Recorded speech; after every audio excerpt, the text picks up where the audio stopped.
Twice he brought that beautiful resurrection here.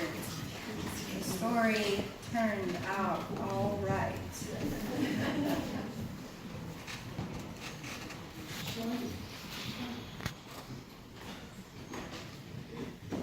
On Thursday, Julie called me on my way into the office. "Can you do a memorial next Friday?" she asked. I scanned the calendar that I could recall. "Yeah, I think I can. 11 a.m.? Sure." As soon as I got into the office, I called the family and we set a time to meet later that afternoon, knowing with Easter and Passover, we needed to meet quickly. As soon as they walked into the building, immediately I recalled meeting this young woman who had died. She was 35 years old at the time of her death, and when she came to visit here on a Sunday, I remember I had just come back from maternity leave, and I was holding Benjamin on one hip at the beginning of the service. And she came in with her toddler and her mom.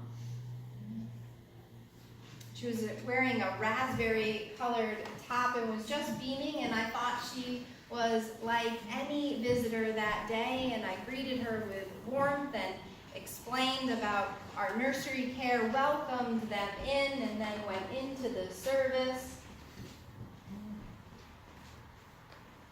And the day went on. I didn't know that she had been diagnosed with metastatic breast cancer. 18 months later, she would take a sudden turn for the worse, being hospitalized, and in the hospital they determined no further treatment could be given, so they discontinued chemo. She went home to hospice care and died 6 days later. I spent a good portion of the rest of the afternoon looking through the stack of photos that the family had given me, all the way from her birth to early childhood, on into her teenage years, college where she was just a superstar at Rutgers, in the first few years of her company, a local corporation, an international one where she was just rising. They told me how when she was diagnosed, she started immediately trying to determine how to help others with the same diagnosis. She started raising money, and when she found out that Susan G. Komen, as an organization, they only dedicate 4% of their funds to research for metastatic breast cancer, she found an organization that solely funded research for those who are diagnosed with metastatic breast cancer. And then she spent the last 18 months of her life raising funds for research, $500,000. Research that she knew, as her husband told me, would not benefit her. But would she pray? Benefit someone who followed her with this diagnosis. They said that she had to turn people away at her last gala because there were so many people who wanted a seat. She lived with a light that I remember that day she came in to our community and sat in the back right there. She was a force in the world. And we gathered on Thursday afternoon in the library in that upper room, telling story after story,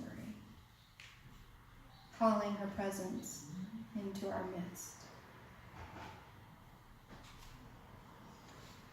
I wondered about the disciples that in their story, they are held in the waves of grief that keep washing over them. And in the midst of this grief, they are also filled with terror because the one that they have been following, their leader, has been killed by the state for resisting an unjust ruler. They gather in this upper room afraid that they are going to be arrested next, convicted, and killed. Only a few of the women dare to go to the tomb to rub oil and spices on the body, as was the tradition then. But when they arrive to the tomb, he's gone.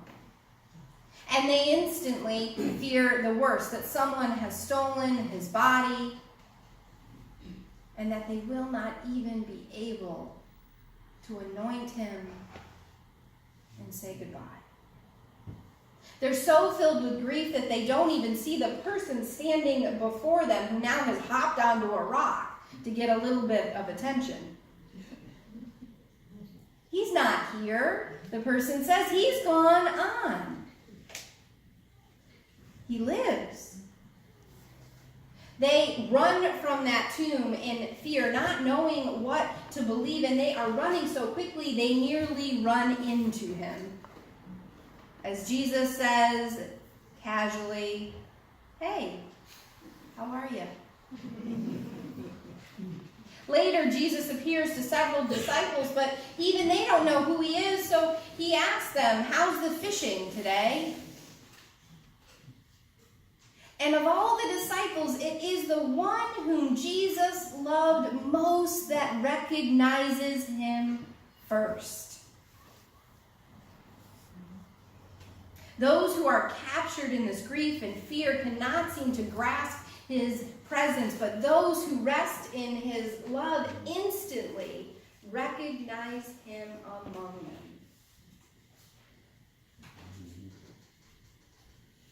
One story that kept coming back to me, around me again and again, was how this young woman's mother told me that when she was born, she was her third child, and so she was accustomed to labor and knew pretty quickly that something was not going right in the labor. And so she called the doctor into the room and said, "Something's wrong here. I don't know what's going on, but something is wrong." And the doctor came in and did an exam, and sure enough, he said, "She's turned and she's breech. And so we can only give this a little bit longer before we're going to have to intervene." And she said in those moments, I just kept pleading with her to turn. And the doctor got ready, and they had to lay her down, and they were ready to intervene. And all of a sudden, she turned.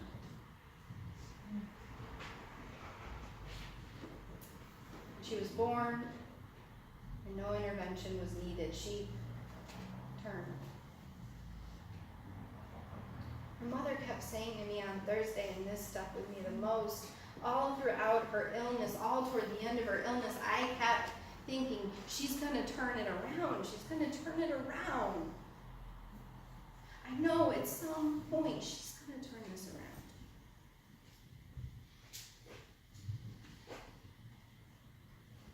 And then her older sister looked to her mom and said, "Mom, she did.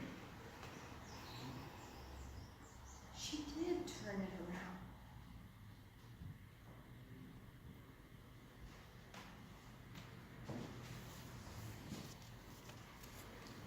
In that moment, my eyes fell to this photo of her daughter, who's now a toddler. She'll be 4 soon. And the stories of all of the money raised, an entire organization created that she called Be Bold and Behold. In that upper room, we kept telling these stories, and slowly the grief and the fear, it seemed to go out to the edges. Be bold, she would say. And behold,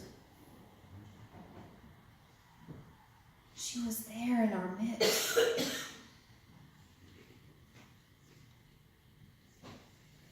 The Easter story is filled with many truths, but this one I think we need in these tomb-encased times when death seems to hang all around us. Now is no time to cower in fear or to let grief bind us such that we lose the life and love in our midst. Be bold and behold. Churches burned these past weeks. 3 turned to dust by arson in Louisiana. And Al-Aqsa Mosque compound in Jerusalem was engulfed in flames while Notre Dame in Paris burned. The world is on fire, beloved. The climate crisis is accelerating. Children are being pulled from their families at the border, and others, even in states in this own country, are being torn apart and punished for poverty. Lies and corruption are funneled and fueled at the highest point of power right now. Bets are taken in back rooms to settle which mining company or oil conglomerate will open up the earth and break her once more. And black baby boys still are weaponized by the skin they are gifted at birth as war continues throughout this world and water becomes privatized, and still in Flint, Michigan, the water is not clean.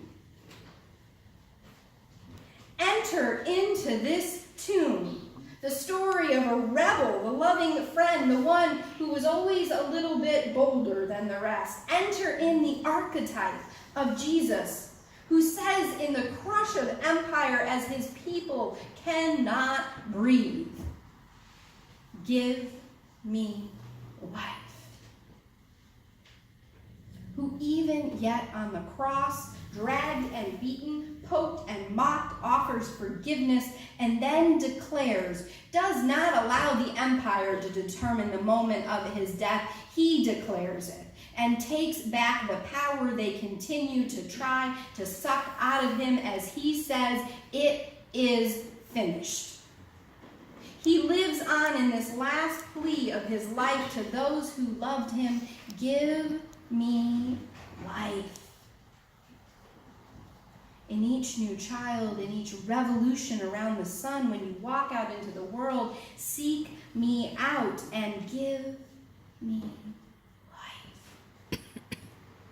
Look up, not down with despair. Listen to the stories. Be bold as I once was, and behold, you will gift me life. He turns it around. Just at the last moment.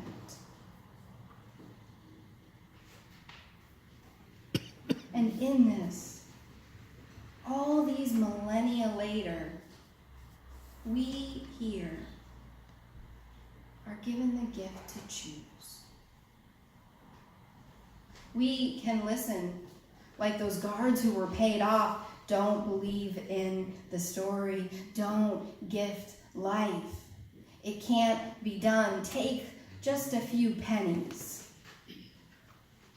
for a little bit of power. Listen to your fears. Or we can give life. We can witness $1.2 million raised and counting for those 3 churches in Louisiana. We can see the walls of the mosque and Notre Dame hold. We can see a 33-year-old woman who, faced with the certainty of her own death, decided to raise money for research that would never save her, but will one day gift life. We can see the leaders rising up to put out the fires and heal the earth. See the mothers and the fathers and the children resisting this polarization, this politicking over the bodies of the poor. We can see empathy and compassion wide enough for a world that is burning and on fire to quench our thirst for justice. We can say, with the Apache who resists that coal mine, roll the trucks out. You will not break this earth. You will give me life. We can say to each pipeline proposed, not only a moratorium, but a shutdown. We can say, give me life. We can, with each handgun taken off the streets and melted down, each child saved in a war of weaponization to profit an organization that promotes the killing of our children. Instead, we can use our bodies and our voices and our souls and say, no, give me life. We can resist the closing of the ballot box and the same old lies we know to divide us, and instead we can open up the voice of the people. We can reorganize and redistrict and rekindle the voice and soul of this country and say, give me life. We can witness the day we know it can be done when the tap opens in Flint, Michigan, and a child can drink from a glass of water. We can say to that child, give me life. We can to the people of Sri Lanka and the world over that is torn apart by wars that our country over the years has helped fuel by our policies and politicking and endless grasp with greed and power. Instead, we can rise up as residents of this country and say, no, give me life. We can say to the child of famine, to the one who has traveled thousands of miles because it's not safe at home anymore, we can say, welcome. We can say, give me life. We can take the families at the border and we can resist the militias of death and say, no, no, not today, my friend. Today we declare, give me life. We can witness the day when the lie that a minimum wage is a living wage has been smashed to bits, and instead people are able to work and to live and to raise a family. And to that generation, we will declare, give me life. We can look out across the chorus of Me Too, and in the places that sexual violence tears at the soul, and instead we can bring a balm of healing. We can say, no more, instead give me life. To our lesbian and bisexual and gay and transgender siblings who continually are the scapegoats in this cultural war that claims somehow it is moral to damn someone, to shut them out, to try to wipe them out, while ignoring 140 million people in poverty. To each and every one of our siblings in spirit, of all genders and sexual orientations, we will say loudly, give me life. To the mother who has to choose between heat or eat. To the father who can't afford health care, and when he gets sick, his children can't afford to take care of him. We can birth the day in our minds and know this is not a tomb, but this is a womb from which life will come. That one day, no diagnosis need be death. No poverty need be a verdict of punishment. No identity a reason to be wiped out and shut out. No voice unheard. Instead, we will rise up in these times and we will birth a truth as we say together, give me life. Give me life.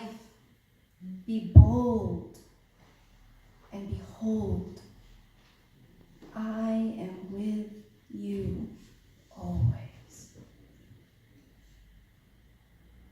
So may love live. So may light grow. So may we behold one another and this earth. Amen. Amen. Amen.